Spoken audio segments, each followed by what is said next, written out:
Hi friends, പുതിയൊരു വീഡിയോയിലോട്ടേക്ക് എല്ലാവർക്കും സ്വാഗതം. എല്ലാവരും സുഖമായിട്ടിരിക്കുകയാണെന്ന് വിശ്വസിക്കുന്നു. അപ്പോൾ ഇന്ന് ഞാൻ വന്നിട്ടുള്ളത് പതിവ് പോലെ കിച്ചൺ ടിപ്സിന്റെ വീഡിയോ ആയിട്ട് തന്നെയാണ്. എന്നത്തെയും പോലെ വീട്ടമ്മമാർക്ക് ഒത്തിരി യൂസ്ഫുൾ ആവുന്ന ടിപ്സ് ഒക്കെയാണ് ഉൾപ്പെടുത്തിയിട്ടുള്ളത്. അപ്പോൾ നമുക്ക് പെട്ടെന്ന് തന്നെ വീഡിയോയിലോട്ട് കിടക്കാം. വീഡിയോയിലോട്ട് കിടക്കുന്നതിന് മുന്നായിട്ട് നമ്മുടെ ചാനലിൽ പുതുതായിട്ട് വന്ന കൂട്ടുകാർ ആരെങ്കിലും ഉണ്ടെങ്കിൽ ഈ ഒരു ചാനൽ നിങ്ങൾക്ക് ഇഷ്ടപ്പെടുകയാണെങ്കിൽ പ്ലീസ് ഒന്ന് സബ്സ്ക്രൈബ് ചെയ്ത് സപ്പോർട്ട് ചെയ്യണം കേട്ടോ. നമ്മുടെ എല്ലാവരുടെയും വീട്ടിൽ ഒരു പേനയെങ്കിലും ഉണ്ടാവാതിരിക്കില്ല അല്ലേ? ഇത്തരം പേനയുടെ മഷിയൊക്കെ തീർന്നു കഴിഞ്ഞാൽ നമ്മൾ പൊതുവെ കളയാറാണ് പതിവ്. എന്നാൽ ഇത്തരം മഷി തീർന്ന പേന വെച്ചിട്ട് നമുക്ക് നമ്മുടെ വീട്ടിൽ ഒത്തിരി കാര്യങ്ങൾ ചെയ്യാനായിട്ട് പറ്റും, പ്രത്യേകിച്ച് നമ്മുടെ അടുക്കളയിൽ തന്നെ. അപ്പോൾ നമുക്ക് പേന വെച്ചുള്ള ടിപ്സ് ഏതൊക്കെയാണെന്ന് കണ്ടാലോ. അപ്പോൾ നമുക്ക് ആദ്യത്തെ ടിപ്പിലോട്ട് കിടക്കാം. അതിനായിട്ട് ഞാൻ പേനയുടെ ഉള്ളിൽ നിന്ന് റീഫില്ലൊക്കെ എടുത്ത് മാറ്റിയിട്ടുണ്ട്. അപ്പോൾ നമ്മൾ ഈ ഒരു പേന ഇതുപോലെ തന്നെ യൂസ് ചെയ്താൽ കാണാനൊരു ഭംഗി ഉണ്ടാകത്തില്ല, കാരണം ഇതിൻ്റെ മുകളിലായിട്ട് ഇങ്കൊക്കെ പറ്റിയിട്ടുണ്ട്. അപ്പോൾ ഇതിനൊന്ന് ഭംഗി കൂട്ടാനായിട്ട് ഞാൻ ഇൻസുലേഷൻ ടാപ്പ് ഒന്ന് ചുറ്റി കൊടുക്കുകയാണ്. നിങ്ങളുടെ കയ്യിൽ ഏതാണോ ടാപ്പ് ഉള്ളത് അത് വെച്ചിട്ടൊന്ന് ചുറ്റി കൊടുത്താൽ മതി കേട്ടോ. ഇപ്പോൾ നിങ്ങളുടെ കയ്യിൽ ഇൻസുലേഷൻ ടാപ്പ് ഒന്നും ഇല്ലാന്നുണ്ടെങ്കിൽ ഇതിന് ബ്ലാക്ക് കളർ പെയിൻറ്റോ മറ്റോ അടിച്ചു കൊടുത്താൽ മതി. അപ്പോൾ ഞാൻ ഒരു പേന ഇൻസുലേഷൻ ടാപ്പ് വെച്ച് നന്നായിട്ടൊന്ന് കവർ ചെയ്തെടുത്തിട്ടുണ്ട്. ഇതേ രീതിയിൽ നമുക്ക് ബാക്കിയുള്ള പേനകളും ചെയ്തെടുക്കാം. പിന്നെ നമുക്ക് ഇതിലോട്ട് വേണ്ടത് ഇതുപോലുള്ള ഐസ്ക്രീമിൻ്റെയോ മറ്റോ കപ്പാണ്. ഇതിൻ്റെ ഈ ഒരു അടപ്പ് നമുക്ക് ആവശ്യമില്ല. പിന്നെ ഈ ഒരു പാത്രം നമുക്കൊന്ന് കട്ട് ചെയ്തെടുക്കണം കേട്ടോ. ചെറുതാക്കി ഒന്ന് കട്ട് ചെയ്തെടുക്കുകയാണ്. കട്ട് ചെയ്യാനുള്ള എളുപ്പത്തിന് വേണ്ടിയിട്ട് ഞാൻ ഇതുപോലെ കമഴ്ത്തി വെച്ചിട്ടൊന്ന് കട്ട് ചെയ്തെടുക്കുകയാണ്.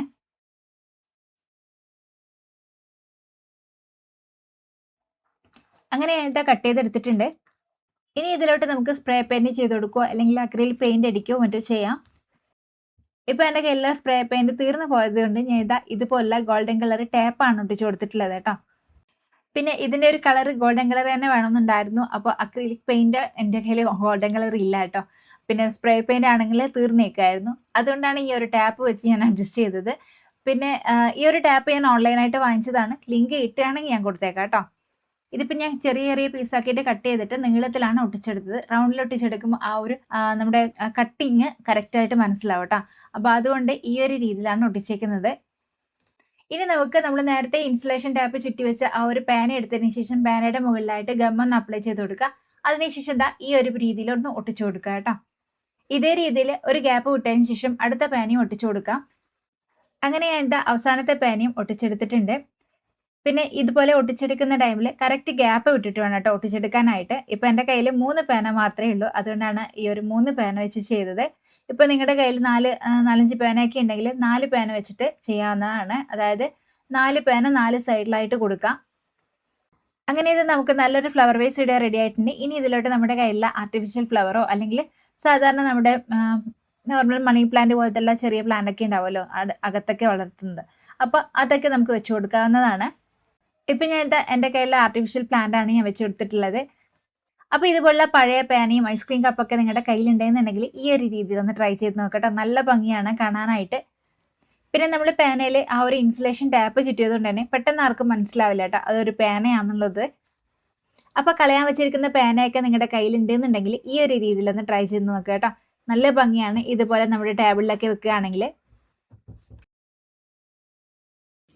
ഇനി നമുക്ക് അടുത്ത ടിപ്പിലോട്ട് കിടക്കാം. അതിനായിട്ട് ഞാൻ ഇൻസുലേഷൻ ടാപ്പ് പാനലിലോട്ട് ചുറ്റി കൊടുത്തിട്ടുണ്ട്, നമ്മൾ നേരത്തെ ചെയ്തതുപോലെ തന്നെ കേട്ടോ.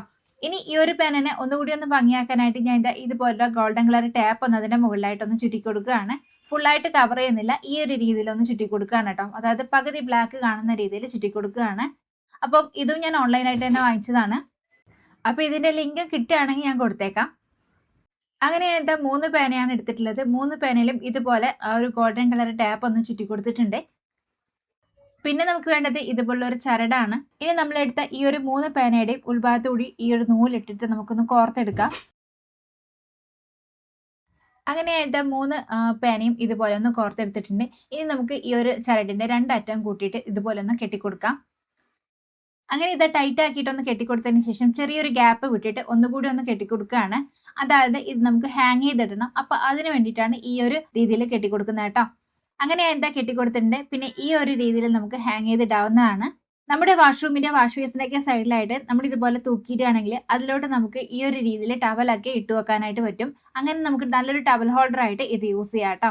അപ്പോൾ ഒഴിഞ്ഞ ഇതുപോലുള്ള പാനൊക്കെ നമ്മുടെ കയ്യിലുണ്ടെന്നുണ്ടെങ്കിൽ ഈ ഒരു രീതിയിൽ നമുക്ക് ട്രൈ ചെയ്യാവുന്നതാണ്.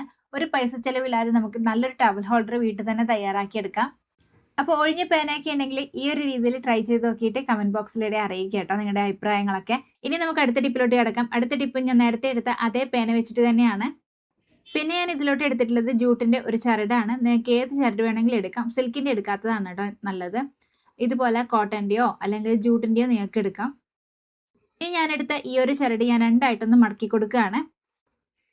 ഇനി ഞാൻ ഈ ഒരു സെന്റർ ഭാഗം എടുത്തതിന് ശേഷം ആ ഒരു സെന്റർ ഭാഗം ടേബിളിന്റെ മുകളിലായിട്ട് വെച്ച് ടാപ്പ് വെച്ചിട്ടൊന്ന് ഒട്ടിച്ചു കൊടുക്കുകയാണ്. ഇനി നമ്മളെടുത്ത പേന ഇതുപോലെ ഒന്ന് വെച്ചു കൊടുത്തതിന് ശേഷം ഈ ഒരു രണ്ടറ്റത്തായിട്ട് നമുക്ക് ഈ നൂലൊന്ന് കെട്ടിക്കൊടുക്കാം. ഇപ്പൊ ഞാൻ ഇതാ ഒരു സൈഡിൽ കെട്ടിക്കൊടുത്തിട്ടുണ്ട്. ഇനി നമുക്ക് നൂലിന്റെ അടുത്ത ഭാഗം കൊണ്ട് പേനയുടെ അടുത്ത അറ്റത്തായിട്ട് കെട്ടിക്കൊടുക്കാം. ഇപ്പൊ ഞാൻ ഇതാ കെട്ടിക്കൊടുത്തിട്ടുണ്ട്. ഇതേ രീതിയിൽ നമുക്ക് താഴ്ഭാഗത്തായിട്ട് നമ്മൾ എത്രയാണോ പേന എടുത്തത് ആ ഒരു പേനയൊക്കെ നമുക്ക് ചെറിയൊരു ഗ്യാപ്പ് വിട്ടതിന് ശേഷം കെട്ടിക്കൊടുക്കാം. ഇപ്പൊ ഞാനെടുത്ത 3 പേനയും ഇതുപോലെ കെട്ടിക്കൊടുത്തിട്ടുണ്ട്. ഇനി അവസാനമായിട്ട് ഈ ഒരു 2 നൂലും കൂടി ചേർത്തൊന്ന് കെട്ടിക്കൊടുക്കാം. ഇനി ഇത് നമുക്ക് നമ്മുടെ ചുമരിലായിട്ട് എവിടെയെങ്കിലും തൂക്കിയിട്ട് കൊടുക്കാവുന്നതാണ്. അപ്പൊ ഇതെന്തിനാ യൂസ് ചെയ്യുന്നതെന്ന് വെച്ചാൽ നമ്മുടെ കയ്യിൽ ഇതുപോലുള്ള ക്ലിപ്പൊക്കെ ഓർഗനൈസ് ചെയ്ത് വെക്കാനുള്ള നല്ലൊരു ഓർഗനൈസർ ആയിട്ട് നമുക്കിത് യൂസ് ചെയ്യാം കേട്ടോ. ഈ ഒരു രീതിയിൽ നമ്മുടെ കയ്യിലുള്ള ക്ലിപ്പൊക്കെ ഓരോ പേനയുടെ മുകളിലായിട്ട് ക്ലിപ്പ് ചെയ്ത് കൊടുത്താൽ മതി. നമ്മൾ ഇതുപോലുള്ള ക്ലിപ്പൊക്കെ യൂസ് ചെയ്ത് അഴിച്ചു വെക്കുന്ന ടൈമിൽ എവിടെയെങ്കിലൊക്കെ ആയിട്ട് അഴിച്ചു വെക്കും, പിന്നീട് അത് മിസ്സാവുകയും ചെയ്യല്ലേ.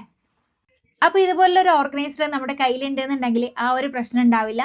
നമുക്ക് ഈസി ആയിട്ട് എടുത്ത് ഉപയോഗിക്കാനും അതേ രീതിയിൽ എടുത്ത് ഇതുപോലെ ക്ലിപ്പ് ചെയ്യാനും പറ്റും. അപ്പോൾ ഒന്ന് ട്രൈ ചെയ്ത് നോക്കാം കേട്ടോ. ഇനി നമുക്ക് അടുത്ത ടിപ്പിലോട്ട് കിടക്കാം. അതിനായിട്ട് ഞാൻ ഇതുപോലെ ഒരു കപ്പ് എടുത്തിട്ടുണ്ട്. ഇതിപ്പോ തൈരിന്റെ ഒരു കപ്പാണ് കേട്ടോ. പിന്നെ നിങ്ങൾ എടുക്കുന്ന ടൈമിൽ ഇതുപോലുള്ള അടപ്പോട് കൂടെ കപ്പ് എടുക്കാനായിട്ട് നോക്കണം കേട്ടോ. ഇനി നമുക്ക് ഈ ഒരു അടപ്പിന്റെ ഭാഗം ഒന്ന് കട്ട് ചെയ്തെടുക്കണം. അപ്പൊ കട്ട് ചെയ്യാനുള്ള എളുപ്പത്തിന് വേണ്ടിയിട്ട് ഞാൻ ഈ ഒരു കപ്പിന്റെ മുകളിൽ വെച്ചിട്ട് തന്നെ ഒന്ന് കട്ട് ചെയ്തെടുക്കുകയാണ്. അങ്ങനെ ഞാൻ കട്ട് ചെയ്തെടുത്തിട്ടുണ്ട്. ഈ ഒരു രീതിയിൽ വേണം കേട്ടോ കട്ട് ചെയ്തെടുക്കാനായിട്ട്. പിന്നെ ആ ഒരു അടപ്പിന്റെ കട്ട് ചെയ്ത ഈ ഒരു ബാലൻസ് ഭാഗം അതിൽ തന്നെ ഇരുന്നോട്ടെ, അതെടുത്ത് മാറ്റേണ്ട ആവശ്യമില്ല കേട്ടോ. ഇനി നമ്മൾ ഈ കട്ട് ചെയ്തെടുത്ത ഈ ഒരു അടപ്പിന്റെ സൈഡ് ഭാഗമൊക്കെ ഒന്ന് ചെറുതാക്കിയിട്ട് ഞാൻ ഒന്ന് കട്ട് ചെയ്ത് കൊടുക്കുന്നുണ്ട് കേട്ടോ. ചെറിയ രീതിയിൽ മാത്രമേ കട്ട് ചെയ്ത് കൊടുക്കുന്നുള്ളൂ. ജസ്റ്റ് ഒന്ന് ഷേപ്പ് ആക്കി കൊടുക്കുന്നേ ഉള്ളൂ. ഇനി നമുക്ക് നമ്മുടെ കയ്യിലുള്ള പഴയ പേന എടുത്തതിന് ശേഷം ആ ഒരു പേനയുടെ ഈ ഒരു ഭാഗത്ത് വെച്ചിട്ട് ഞാൻ ഒന്ന് കട്ട് ചെയ്ത് മാറ്റുകയാണ്. നമ്മുടെ കയ്യിലുള്ള പഴയ കത്തി ഒന്ന് ചൂടാക്കിയിട്ട് ഒന്ന് കട്ട് ചെയ്ത് കൊടുത്താൽ മതി. അങ്ങനെ ഞാൻ കട്ട് ചെയ്തെടുത്തിട്ടുണ്ട്. ഇനി നമുക്ക് ഈ ഒരു പേനയുടെ ഭാഗം നമ്മൾ നേരത്തെ കട്ട് ചെയ്ത് വെച്ച ആ ഒരു അടപ്പിന്റെ മുകളിലായിട്ട് ഒന്ന് ഒട്ടിച്ചു കൊടുക്കാം. ഇനി നമ്മൾ നേരത്തെ മാറ്റി വെച്ച ആ ഒരു കപ്പ് എടുത്തതിന് ശേഷം ആ ഒരു കപ്പിന്റെ സൈഡ് ഭാഗത്തായിട്ട് ഇതുപോലെ ഒരു ഹോൾ ഉണ്ടാക്കി കൊടുക്കുകയാണ്. ഇനി ഞാൻ ഇതുപോലെ ഒരു ബാംബൂ സ്റ്റിക്ക് എടുത്തതിന് ശേഷം ആ ഒരു ഹോളിന്റെ ഉള്ളിൽ കൂടി ഒന്ന് കടത്തി കൊടുക്കുകയാണ് കേട്ടോ. ഇപ്പൊ നമ്മൾ ഇട്ട് കൊടുത്ത ആ ഒരു ഹോളിന്റെ നേരെ ഓപ്പോസിറ്റ് സൈഡിലായിട്ട് നമുക്കൊരു ഹോൾ കൂടി ഉണ്ടാക്കണം. അപ്പൊ അതിന്റെ കറക്റ്റ് ഓപ്പോസിറ്റ് കിട്ടാൻ വേണ്ടിയിട്ടാണ് ഇതുപോലെ ബാംബൂ സ്റ്റിക്ക് വെച്ചിട്ടൊന്ന് മാർക്ക് ചെയ്ത് കൊടുക്കുന്നത്. ഇനി നമുക്ക് പെന്ന് വെച്ചിട്ട് ആ ഒരു പോയിന്റ് ഒന്ന് മാർക്ക് ചെയ്ത് കൊടുക്കാം. അതിനുശേഷം ഞാൻ ആ ഒരു മാർക്ക് ചെയ്ത ഭാഗത്തായിട്ട് ഇതുപോലെ ഒരു ഹോൾ കൂടി ഉണ്ടാക്കി കൊടുക്കുകയാണ്. ഇനി നമ്മൾ നേരത്തെ പേന ഒട്ടിച്ച് മാറ്റി വെച്ച ആ ഒരു അടപ്പ് ഇതുപോലെ സെൻട്രലായിട്ട് വെച്ച് കൊടുക്കാം.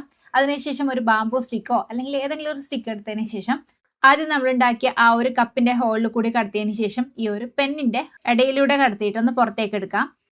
അതിനുശേഷം ഈ ഒരു ബാംബൂ സ്റ്റിക്ക് ഞാൻ രണ്ടാമത് ഉണ്ടാക്കിയ ആ ഒരു ഹോളിൽ കൂടി കടത്തി കൊടുക്കുകയാണ്.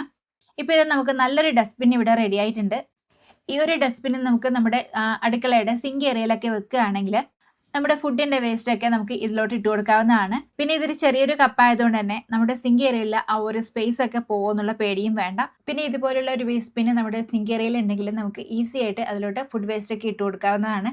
അതുകൊണ്ട് തന്നെ നമ്മുടെ സിങ്ക് ബ്ലോക്ക് ആവുന്നുള്ള പേടിയും വേണ്ട.